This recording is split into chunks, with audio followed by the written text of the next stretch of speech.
What's up, guys? It's the Bluebloods here, coming back at y'all with another episode of the 2-Minute Drill. Kicking off the week, May 17th. We got our boy B-Dub back in here with me. We got some storylines we got to cover, man. This happened last week. We didn't have a chance to cover it because of all the craziness towards the end of the week, but guys, go ahead and make sure to subscribe to the YouTube channel. Give this video a thumbs up. We got a huge, you know what? Let's just kick off the show with the announcement. Why not? Why risk some of y'all tuning off the video before y'all hear it? This Thursday, man, it will be up 8 a.m. on YouTube. It'll be up everywhere on all podcast streaming platforms if you just want to hear the audio version.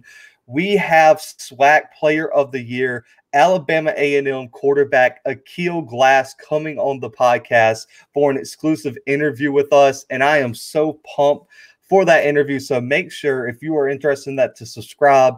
Make sure to go ahead, turn your post notification bell on. That way y'all know as soon as it goes up on our YouTube channel. Man, we shout out to Akil for even giving us an opportunity to interview him, man. But that will be up Thursday morning, and I promise y'all do not want to miss it. We've been hanging on to this information for a minute, so make sure to subscribe. And, you know, that's kind of set off the episode on a high note. But, Brandon, before we get to Akil and Alabama A&M, we got to go back down to Jackson State. They got another 4-star recruit from another SEC program, KaTron Evans, headed down to Deion Sanders' team in Jackson State. And listen, this is probably going to be a reoccurring segment for me and Brandon, because every week I feel like they're going to get better and better. And I really like how Allscript put it on his show. They're kind of looking like the Monsters, the Monsters team. And, yeah, it's bad. I mean, another 4-star prospect, Brandon, over the best Power 5 programs in the country. So just a little bit of background on how this happened, Brandon. Evans was committed to Tennessee, released from his national letter of intent after the scandal rocked Tennessee, and the whole staff was let go from Rocky Top. And guys, listen, this number just blows my mind. Brandon, he's the 12th decommit from just the 2021 class. That doesn't include anybody who was on the team that transferred or anything. This is just the 12th decommit for the 2021 class. And, you know, Tennessee might be in for a rude awakening in the fall, but Evans, a top 200 prospect in the country, he was a top 20 D tackle. And Brandon, he passes Sanders for the #1 recruit in the history of Jackson State football. He is the highest rated recruit they've ever had on campus. And Brandon, these are the schools that Jackson State beat out. This kid held offers from Alabama, LSU, Auburn, Clemson, Georgia, Ohio State, and he is headed down to Jackson State. So, Brandon, how big of a commitment is this? And, I mean, really and truly, the rich keep getting richer here, but what kind of impact could Evans have on Jackson State? It's a giant impact that it could potentially have. I mean, he is top 200 of the nation. He's the number 17th ranked defensive tackle in this upcoming class. The number 17th overall defensive tackle in this class is going to the FCS, guys. Like, picture that for a second. Like, try to let that marinate, because that doesn't happen. And I guess, I don't know, Deion's doing something really special down there. I think that a lot of these SWAC programs, not only the SWAC programs, but a lot of these HBCU programs are really starting to make a statement. And they're saying, hey, look, we can recruit just as well as you. Slip up. You don't even have to slip up in a lot of cases, but you slip up one time if you're Tennessee. I mean, that's how powerful these schools are becoming. That's how attractive these programs are becoming to a lot of players out there. Yeah, I mean, this for me, Brandon, this signifies that Deion Sanders understands what's going on with this program. Because if I ask you right now, what were the 2 biggest problems for Jackson State last year, you would probably say offensive line and defensive line. Yep. The line of scrimmages they lost in a lot of the big games, and I think it cost them some games down the stretch. Well, it became their number 1 priority this offseason in Brandon. They got Antoine Owens from Georgia Tech. They got Coinus Miller, Auburn. They have Abdul Malik McClain from USC as an edge rusher coming in. And now you get Evans at D tackle. You have 4 guys who have Power 5 experienced Power 5 talent coming in, and they might form one of the most loaded D-lines in the country, combined with Aubrey Miller Jr., who was already one of the best defensive linemen in the SWAC. Now, when you look at all these guys they got, Brandon, Owens has almost 30 games of experience in the ACC, 2 sacks, 4.5 tackles for loss, 53 tackles for his career. You look at Miller from Auburn. I love this kid. The kid has it all. He's going to be a factor, and I thought he was going to solve Auburn's D-line issue this year, but he ended up leaving. Played in 8 games for Auburn, Brandon, but he was a 4-star top 120 recruit, and he is, if he was recruited out of high school by Jackson State, he would have set the record for the highest rated recruit for Jackson State by a mile, Brandon. I mean, I think he was 3 points higher than either Sanders or, Evans that we're talking about now. So this kid was almost graded out as a 95 recruit coming out. And McLean, Brandon, a top 225 recruit, edge guy from USC, had almost 10 sacks the senior year of high school, didn't really fit into the system out west. So now he's coming in. I mean, how in the world that Deion Sanders is doing this is just blowing my mind.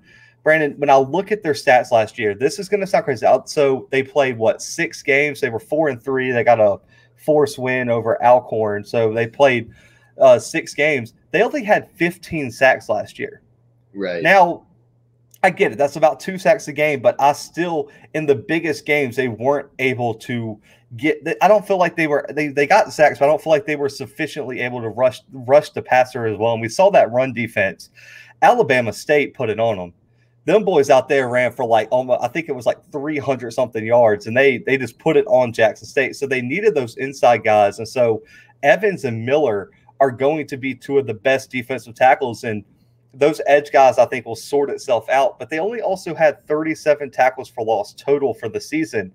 Brandon, their leading sack guy had 2.5 sacks. Yeah, right. You're gonna have to give me more production. And Aubrey Miller led the team with 4.5 tackles for loss. Brandon, we're talking about guys. I mean, do you remember the Pitt game we covered? I think Taiwan had 11 in a game, just about, tackles for loss. So I need more production there. And when I look at this defense, Brandon, this will kind of lead into our second topic too. The secondary was there for Jackson State. The secondary was elite last year already, but they weren't able to get consistent pressure, and coverage broke down over the season. The secondary will be even more loaded this year. Shiloh Sanders comes in for South Carolina. Javoria Selman out of Mississippi State steps in. So the missing pieces are there now on the D-line, and the secondary just got better. I mean, Brandon, I don't know about you. I mean, do you think this is, on paper, this might look like the best SWAC defense in history of SWAC football? Yeah, dude. I mean, well, history's tough, but maybe they're building something really special in Jackson right now. And I don't know, dude. I mean, to me, and I keep coming back to this, I keep saying this, but how attractive is it that you're going to go play for primetime? I mean, even me, thinking here, sitting here, if I'm going to college, I'm not playing football, but if I'm going to college, it's kind of cool to even think about, we're both from South Alabama. I've got a ton of family in Louisiana and Mississippi. It could kind of be cool to go to school in Jackson. Even if you're not playing football, to go, your team, the team that your college, their football team is coached by Deion Sanders. That's super cool. How cool is it if you're an actual player going on the field for him? So yeah, dude, he's building something super special. A Hall of Fame defensive player is what Deion is. And so I think that's what a lot of kids see, and especially on the defensive side of the ball, people really want to go play for him. Yeah, and I mean, Miller's had a year in the program. A lot of these transfers have because of the spring season. So I think Evans and Miller are going to they might be the best defensive tackle duo in the FCS right now. I mean, they're going to be so tough to run up the middle against. And I think both of them can generate a little bit of pass rush too.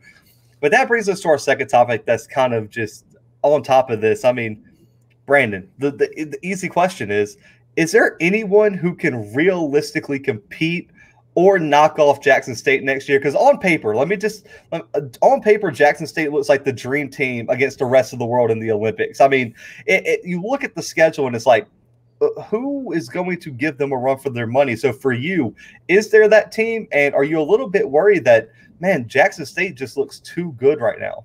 Jackson State does look really good. Yeah, I don't want to – if you would ask me that before this season, I probably would have said no. Like, there's no one who can knock them off. So it's hard not to fall into that same line of thinking right now. And what I will say, Zach, is that I don't want a kill glass to cancel on us quite yet. So maybe Alabama A&M can knock Jackson State off.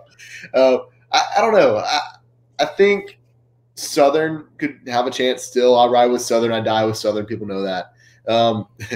Alcorn State, once they come back, they're a powerhouse. So assuming they play next season, this upcoming season, which they probably will.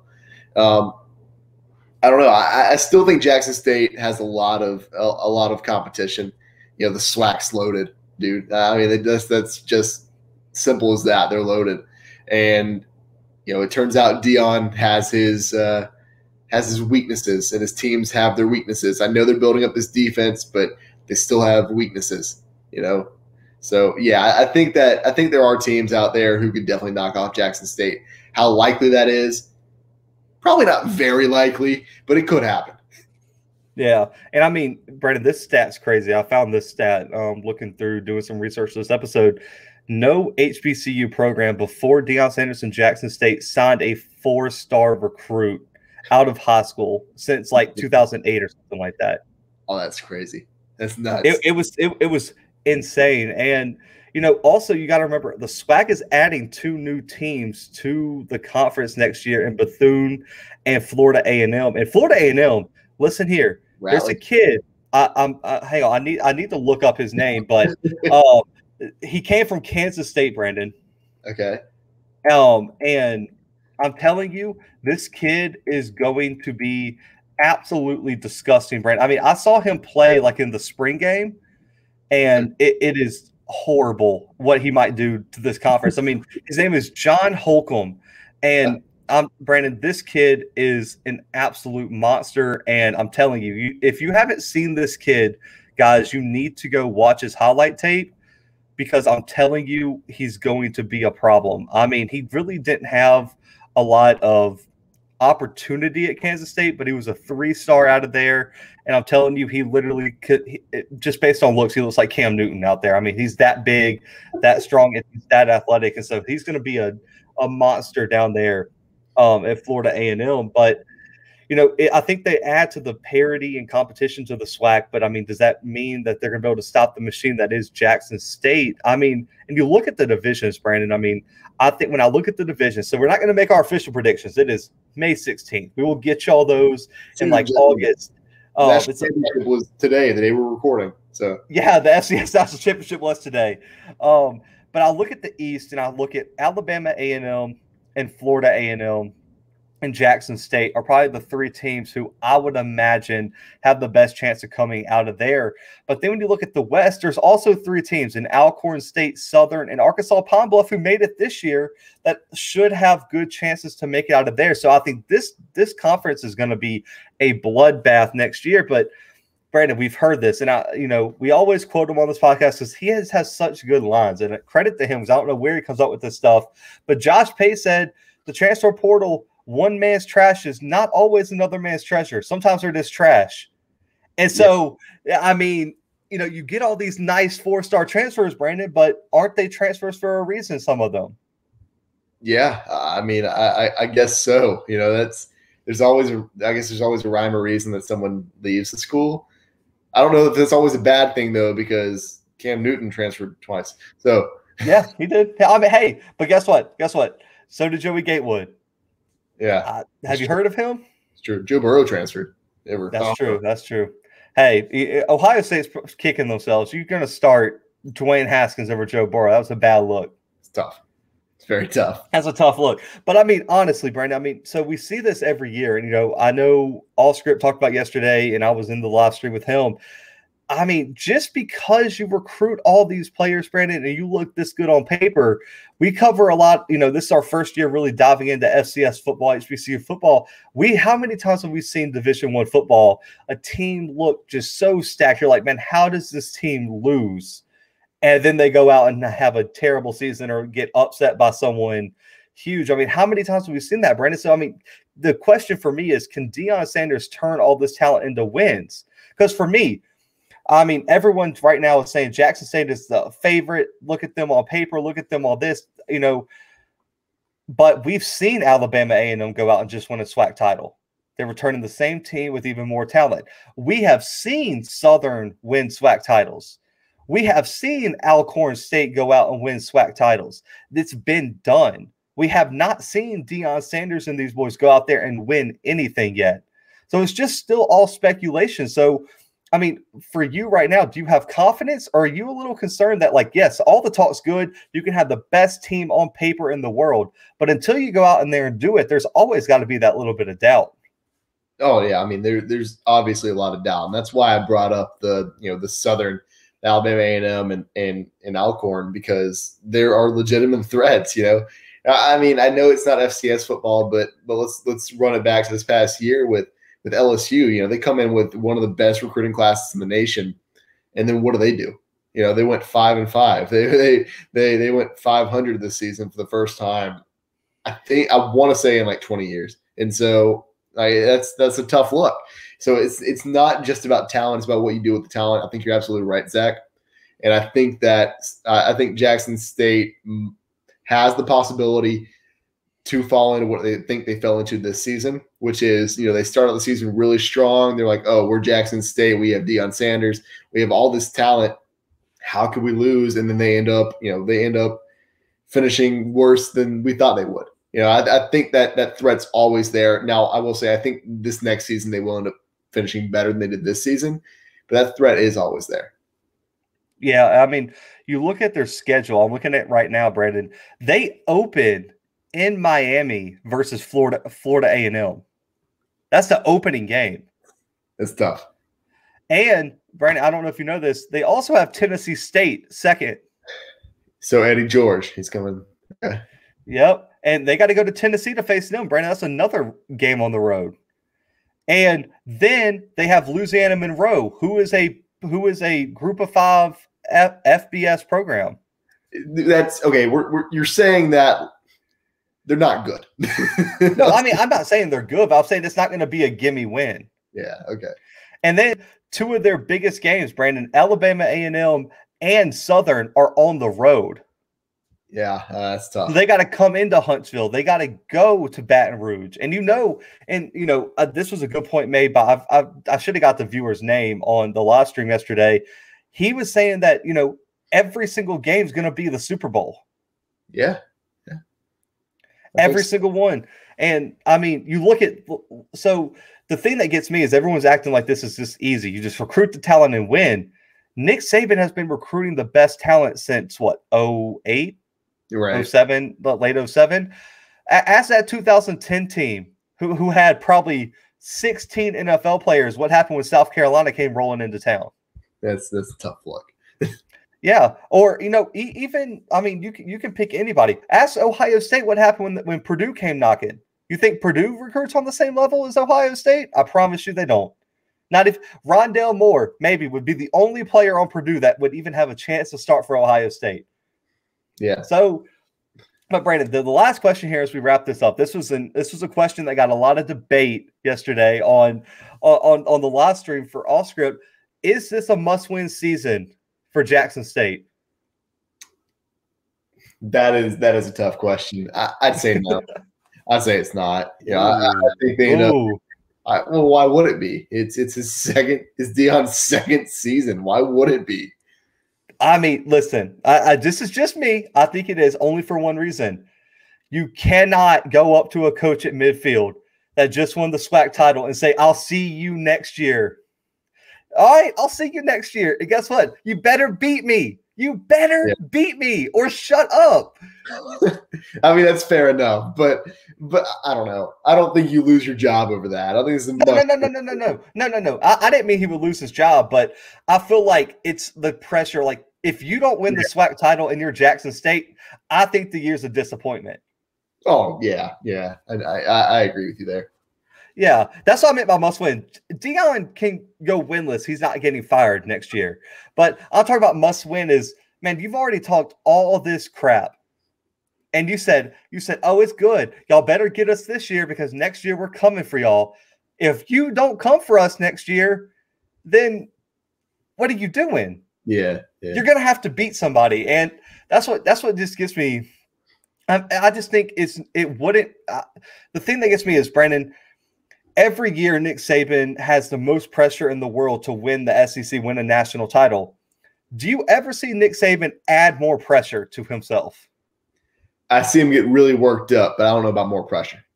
You never hear him in the media saying, oh, we're going to go out there and put 50 on somebody. No. Nope. When they play Louisiana Monroe, I beg y'all, go on YouTube. They're all somewhere on YouTube. Go see what he just says about like Louisiana Monroe. He's like, they're a great opponent and they can beat us. The Citadel, they're a great opponent. They can beat us. We have to play perfectly. To be fair, I think Louisiana Monroe did beat him.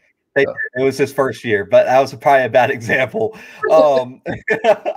But I mean, the point is, he doesn't ever add pressure. And I just feel like Deion, it's just like in a bottle, and it's like he has a balloon and it just keeps adding more and more air. And it's like, man, like if you just keep adding air, it's gonna pop eventually. Right. Because it's just, but right now, man, I think it's too far to say they're a guarantee for the title, which is that's kind of what I'm getting from some of the fans of Jackson State and to some of the fans of just kind of sitting back watching this. I think it's a long way from guaranteed because until they win it, then you can't call yourself champions. That's true. Yeah. That's just my opinion. But guys, comment below. Let us know. Is this a must win? And how is Deion and this team going to handle the pressure? And who was y'all's pick way too early? It's May 16th. Who was y'all's pick for the SWAC championship? Let us know, man. We'd love to hear y'all's opinion. Let us know what y'all think about KaTron Evans headed to Jackson State. But guys, make sure to subscribe, like this video, man. It helps us get this content out there. The merch is almost to me, so we'll be going out to our 5 giveaway winners, and we're only like 19 or 18 away from giving more merch out, man. So make sure to subscribe now so we can go give y'all this amazing merch. We can't wait to show it off once I can get it to all our subscriber giveaways or giveaway winners. But guys, Aquil Glass coming on the podcast Thursday morning. The episode will be up. Make sure to share it. Make sure to tell your friends, family, everyone. I'll throw it way back to Bluebloods, like episode 10. Tell your friends, your mother, your daddy, your cousins, your uncles, your aunts. Tell everyone. Tell your teachers. I don't care. Get the word out, man. This is our biggest guest by far. We are excited, and we are going to have an awesome time. But, guys, for right now, man, for myself, for B-Dub, and the 2-minute drill, we are out.